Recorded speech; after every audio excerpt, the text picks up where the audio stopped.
பிரான்சில் குறைந்த ஊதியம் பெறும் தொழிலாளர்களின் வாழ்வாதாரத்தை மேம்படுத்தும் வகையில் ஆக்டிவிட்டி போனஸ் திட்டத்தில் முக்கிய மாற்றங்களை அரசாங்கம் அறிவித்துள்ளது.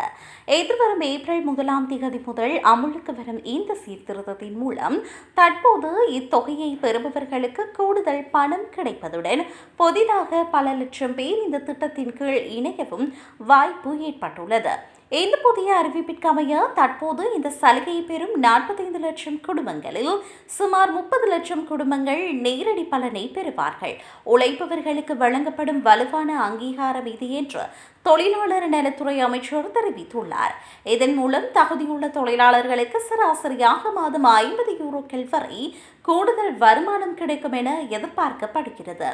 தற்போதைய விதிகளுக்கமைய 18 வயது பூர்த்தியடைந்த பிரான்சில் வசிக்கும் மாதம் 2000 யூரோக்களுக்கு குறைவான நிகர வருமானம் கொண்ட தொழிலாளர்கள் இதற்கு தகுதியானவர்கள் ஆகும்.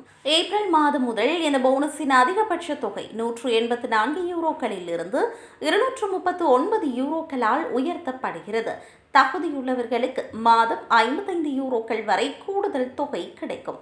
குறைந்தபட்ச ஊதியத்தை விட 1.15 மடங்கு அதிகமாக சம்பாதிக்கும் தொழிலாளர்களை மையப்படுத்தி இந்த மாற்றம் செய்யப்பட்டுள்ளது. பொதுவாக ஒரு தொழிலாளியின் ஊதியம் உயரும் போது இந்த போனஸ் தொகை குறைக்கப்படும் நிலை இருந்தது.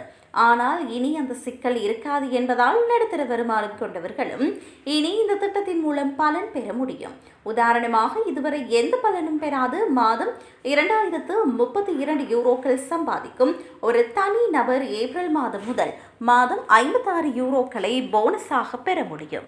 அதேபோல 2 குழந்தைகளுடன் வசிக்கும் ஒரு தாய் 2000 யூரோக்களுக்கு மேல் சம்பளம் வாங்கினாலும் அவருக்கு மாதம் 68 யூரோக்கள் போனஸ் கிடைக்கும்.